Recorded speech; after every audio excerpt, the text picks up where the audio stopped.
नमस्कार। मैं डॉक्टर गजानन चारण, राजकीय महाविद्यालय सुजानगढ़, हिंदी साहित्य की इस कक्षा में आप सबका हार्दिक स्वागत, अभिनंदन।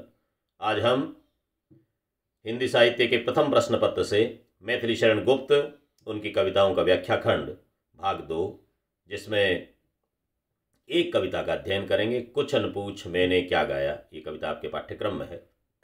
मैथिली शरण गुप्त की 2 कविताएं हमने पिछली कक्षा में पढ़ी। आज हम गुप्त जी की ये कविता जो आपके पाठ्यक्रम में है, कुछ न पूछ मैंने क्या गाया। मैथिली शरण गुप्त अपनी शैली के रचनाकार हैं। राष्ट्रीय गौरव के चरित्रों को उभारने में, नारी पात्रों के स्वाभिमानी चित्रण में, हमारे ऐतिहासिक पात्रों को लेकर के वर्तमान युग बोध की बात करने में एक श्रेष्ठ रचनाकार रहे हैं। इसलिए उनकी रचनाएं हमें एक नवीन जीवन दृष्टि देती है, भीतर की एक ताकत विकसित करने का आधार देती है, आत्मबल को मजबूत करती है और व्यक्ति को यथार्थ का बोध करवाती है। हम क्या कर रहे हैं और क्या करना चाहिए, इसके बीच का फर्क समझाती है। इसलिए इन रचनाओं को हमारे विद्यार्थी केवल परीक्षोपयोगी दृष्टि से न पढ़ें, जीवनोपयोगी दृष्टि से भी इनका अध्ययन करें, तो आपको अपने जीवन में इनसे एक नवीन दृष्टि मिलेगी, एक दिशा मिलेगी। आपको अपने जीवन को जीने का एक नया तरीका मिलेगा, अपने जीवन में घटित होने वाली घटनाओं को समझने का, उनके सारे दृश्यों को समझने का, उनके प्रतिपाद्य को समझने का, उनके प्रयोजन को समझने का, उनके परिणाम को समझने का आपके पास में एक हुनर आएगा। इसलिए गुप्त जी की कविताओं को उसी रूप में हमें समझना चाहिए। कुछ न पूछ मैंने क्या गाया।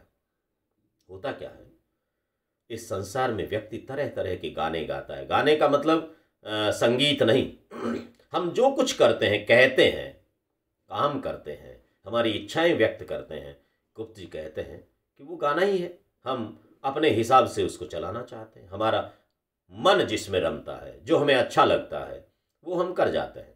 इसलिए कवि कहता है कि जब किसी से पूछा जाए कि तू क्या कर रहा है, तूने क्या किया अब तक, क्या गाया,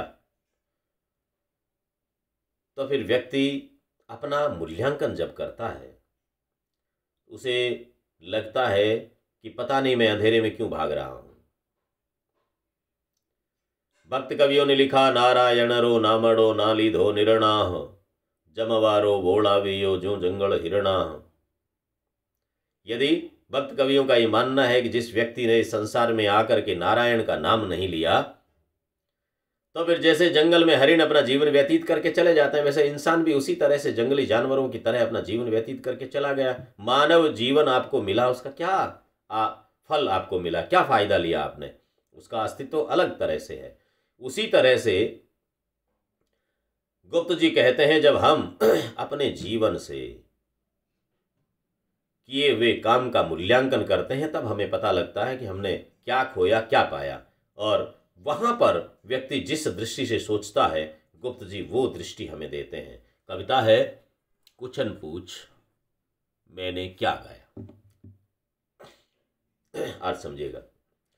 कुछ न पूछ मैंने क्या गाया, बतला कि क्या गवाया, जो तेरा अनुशासन पाया, मैंने शीश नवाया। जब हम विचार करते हैं हमने क्या पाया, क्या गाया, क्या कहा, तब कवि कहता है, बतला कि क्या गंवाया। हमने खोया क्या है, उसकी बात पूछ। क्या पाया, क्या गाया, क्या कहा, इसकी बात नहीं। जो तेरा अनुशासन पाया, मैंने शीश नवाया।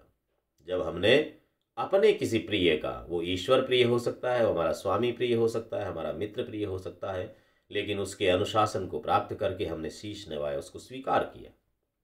और उसको स्वीकार करने में हमने क्या पाया, क्या गंवाया, ये हमें विचार करना होगा। संगति का फल आपको मिलता ही है। क्या क्या कहा, स्वयं भी उसका आशय समझ न पाया। व्यक्ति कब क्या कहता था, किस भावावेश में कुछ कह जाता है। इस संसार में हम सांसारिक लोग तरह तरह के भ्रम में, मद में, मोह में, काम में, क्रोध में, लोभ में, लालच में पता नहीं क्या क्या करते हैं। खुद को ही उनका आशय समझ में नहीं आता है। खुद को ही अभिप्राय समझ में नहीं आता कि हमने किया क्या आखिर। इसलिए वो करने को यहाँ पर गाना, इससे समझ रहे आप, क्या क्या कहा स्वयं भी उसका आशय समझ न पाया, मैं इतना ही कह सकता हूँ जो कुछ जी में आया। मैंने वो ही कह दिया जो मेरे मन में आया, जो जी को जचा, मन को जचा, वो मैंने कह दिया। बाकी कुछ भी उसका आशय क्या था समझ नहीं पाया, उसका प्रतिफल क्या होगा, दूसरों पर उसका असर क्या होगा पता नहीं, लेकिन मुझे जो अच्छा लगा, आदमी खुद को अच्छा लगता है वो काम कर जाता है। अब हमें मानना ये है, इस संसार में जो कुछ होता है वो ईश्वर करवाता है। गुप्त जी कहते हैं हमें ये कर्ता भाव का अहंकार नहीं आना चाहिए। जिस दिन आपको ये लग जाएगा कि मैं जो कुछ करता हूँ ईश्वर मुझसे करवाता है, मेरा मालिक मुझसे करवाता है, उसकी जो इच्छा है वही तो मैं कर पाता हूँ, इसलिए मैं करता नहीं हूँ, मैं तो उसके हाथ की कठपुतली हूँ, वो जैसा करवाता है वैसा मैं करता हूँ और उसको निष्ठापूर्वक करता हूँ, इसलिए कर्म का अधिकारी तो मैं हूँ, पर कर्ता भाव मुझे नहीं, करवाता वो है, उसकी कृपा से सब कुछ अच्छे काम होते हैं। जैसा वायु बहा वैसा ही वेणु रंध्र रव छाया, हवा जैसी चलेगी वैसी ही तो ध्वनि निकलेगी। वेणु रंध्र रव छाया, रव माने ध्वनि, रंध्र माने छेद, वेणु के छेद में से वैसी ही तो ध्वनि निकलेगी जैसी हवा उसमें आएगी। हवा बहेगी वैसी ध्वनि आती है। जिसको बांसुरी बजानी नहीं आती, वीणा बजानी नहीं आती, वो वायु का ताब लगेगा, जहाँ से वायु निकलेगी, कैसे अंगुलियों का संचलन करना है, उसी से तो ईश्वर कैसी हवा चलाएगा। जैसा धक्का लगा लहर ने वैसा ही बल खाया। अब लहर कह दे मैंने कुछ किया नहीं, हवा का जैसा झोंका लगा, धक्का लगा, आघात लगा, वैसे ही बल खा गई। उसी तरह से हम कुछ करने वाले नहीं हैं, वो तरह तरह के बल, तरह तरह के धक्के हमें लगते हैं, उसके हिसाब से हम बल खाते हैं और खुद ऐंठना शुरू करते हैं कि हम कुछ कर रहे हैं। कवि कहता है कि आप अपने सामर्थ्य को, अपने अस्तित्व को, अपनी शक्ति को, अपनी क्षमता को पहचानिए। जब तक रही अर्थ की मन में मोह कारिणी माया, तब तक कोई भाव भुवन का भूलन मुझको भाया। अर्थ की मन में मोह कारिणी, अर्थ क्या है? अर्थ माने धन है। अर्थ माने जो कुछ काम हम करते हैं तो हमें पहले से ये काम करके मुझे क्या मिलेगा, प्राप्ति क्या होगी, इसको करने का औचित्य क्या है। जब जब ये आपने सोचना शुरू किया, मोह कारिणी माया, ये मोहित करने वाली माया, ये कर लूँगा तो ये मिल जाएगा, इसका बुरा करूँगा तो मेरा भला हो जाएगा, ये वाला सारा दृष्टिकोण जब तक रहता है तब तक कोई भाव भुवन का भूलन मुझको भाया। भुवन का, इस संसार का कोई भाव मुझे अच्छा लगा ही नहीं, क्योंकि सब में स्वार्थ की बू आती है। दूसरों का भला हो जाएगा, मेरे ये करने से उसका भला होगा, तो फिर हमें वो काम अच्छा नहीं लगता। नाची कितने नाच न जाने कठपुतली सी काया। गुप्त जी कहते हैं ये कठपुतली जैसी हमारी काया, कर्म डोर बाजी गर के संग नाचन घर घर द्वार फिरेंगो। लिखा ना, कवियों का दृष्टिकोण देखिए। वही मैथिलीशरण गुप्त कहते हैं, नाची कितने नाच न जाने कठपुतली सी काया। ये कठपुतली सी काया पता नहीं कितने नाच नाचती है, तरह तरह के नाच नाचती है। क्यों? बाजीगर को तो खेल दिखाना है, सामने वाले लोगों को क्या अच्छा लगता है, आपकी इच्छा कहाँ है? आप तो दूसरों की इच्छा पर, आपको लगता है कि मैं कुछ कर रहा हूँ, लोग करवा रहे हैं, लोगों की इच्छाओं पर। व्यक्ति जब काम करता है तो घर वालों की, परिवार वालों की, रिश्तेदारों की, नातेदारों की, सबकी इच्छाओं के अनुरूप आप भागते दौड़ते चलते, और आपको लगता है कि मैं कुछ कर रहा हूँ। आप क्या कर रहे हो? दूसरों की इच्छाओं पर नाच रहे हो। नाची कितने नाच न जाने कठपुतली सी काया है। कठपुतली की तरह काया डोरी के साथ में नाचती रही, लोगों के इशारों पर, अंगुलियों के इशारों पर नाचती रही। मिटी न तृष्णा, उससे आपकी तृष्णा मिटी नहीं। कितना ही नाच नाच ले, लेकिन वो तृष्णा नहीं मिटी। मिला न जीवन, और आपका अपना जीवन आपको मिला नहीं। जो आपका था उससे तो आपकी भेंट हुई ही नहीं, उससे तो आपका मिलन हुआ ही नहीं। आप तो दूसरों के लिए भागते नाचते रह गए। बहु तेरे मुंह बाया, बहुत बार मुंह बाबा करके देखा, मुंह बाया, उठाया, देखा, चारों तरफ मुंह फाड़ते हुए रहे, लेकिन जीवन मिला नहीं। दूसरों को, सबको सुखी करने के चक्कर में आपने अपने सुख से हमेशा के लिए दूरी बना ली। अर्थ भूल कर इसीलिए अब ध्वनि के पीछे धाया। मैथिलीशरण कहते हैं कि मैंने संसार में सारे अपने अर्थों को ढूंढने के लिए, धन को, माया को, लोभ को, लालच को पूरा करने के लिए दौड़ता रहा, लेकिन अब उस अर्थ को भूल करके, अर्थ भूल कर इसीलिए अब ध्वनि के पीछे धाया। वो नाम की ध्वनि, ईश्वर का नाम, वो ध्वनि उसके पीछे भागा। दूर किए सब बाजे गाजे, सारे गाजे बाजे, सांसारिक सुख समृद्धि, नाच गान ताम झाम सबको दूर कर दिए। ढूह ढोंग का ढाया, ढूह कहते मिट्टी के ढेर को, ढेले को, ढूंढ वही, ढूह ढोंग का ढाया। वो ढोंग पाखंड, हम हैं क्या और दिखाते कुछ हैं, भीतर से कुछ बाहर कुछ, ऊपर से दिखावा करते हैं, भीतर से कितना दुखी हो लेकिन मूंछ के चावल लगा करके खूब भोजन किए हुए तृप्ति दिखाते हैं। ऐसा जीवन जीते हुए गुप्त जी कहते हैं अब इसको दूर करो, अहंकार को, दिखावे को, पाखंड को, आडंबर को दूर किया, उस ढोंग को मिटाया। रितंत्री का तार मिले तो स्वर हो सरस सवाया। जिस दिन हृदय की तंत्रियां, रितंत्री माने हृदय की तंत्री, हृदय का नाद, हृदय की ध्वनियां निकले, दिल की बात निकले, ऊपर ऊपर नहीं। ये दिमाग जब चलता है तो लाभ हानि की सोचता है, दिल जब चलता है तो आत्मीयता की सोचता है, वो मानवीयता की सोचता है, वो सर्वहित की सोचता है। तो रितंत्री का तार मिले तो स्वर हो सरस सवाया।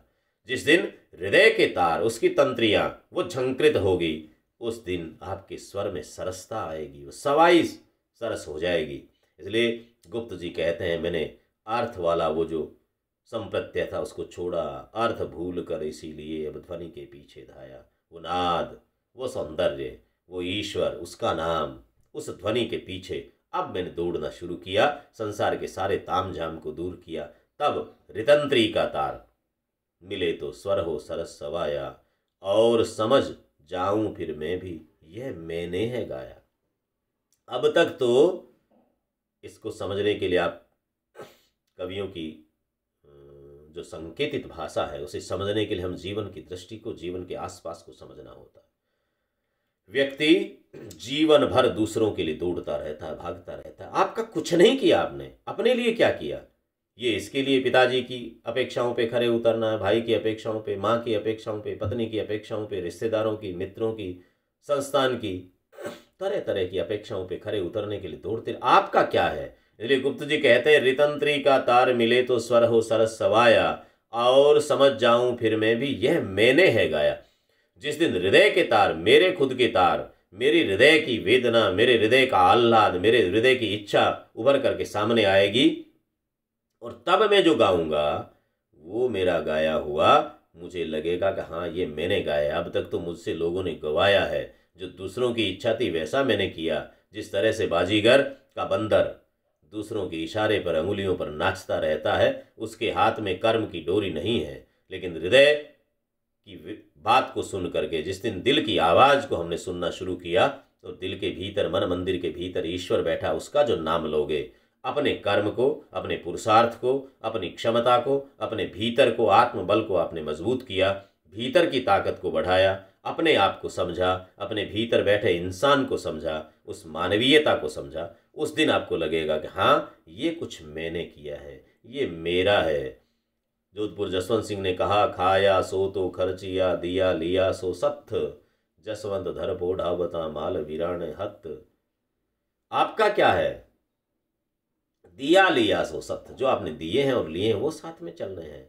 धरती पर जैसे ही ये देह मृत हुई, उसमें से आत्मा निकल करके दूसरे शरीर में जा करके उसने दूसरे कपड़े धारण कर लिए, उसी समय आपका माल, धन, सब कुछ दूसरों के हाथ में चला जाएगा, आपका कुछ नहीं है।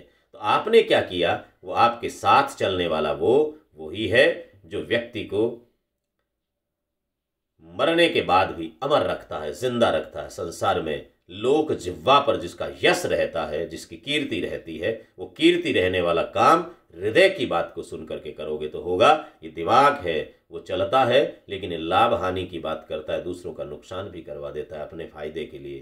तो इसलिए हृदय की बात को सुनना चाहिए। ऐसा संदेश, ऐसा संकेत, ऐसी सुभग सीख गुप्त जी देते हैं।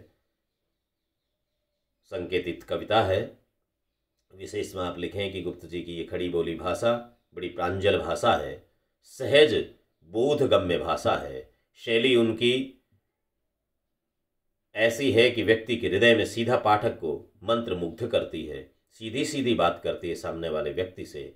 और गुप्त जी स्वयं के लिए कहते हुए अपनी व्यष्टि को समष्टि में परिवर्तित करते हैं। एक व्यक्ति के लिए कही हुई बात समाज के लिए लागू हो जाती है, ऐसी उनकी दृष्टि है, ऐसा उनका संकेत है। और वो चाहते हैं ऐसी कविताओं के माध्यम से कि व्यक्ति स्वार्थ से ऊपर उठे, संकीर्ण स्वार्थों के घेरों में नहीं रहे, मानव मानव को एक समझे, ये विश्व समुदाय बने।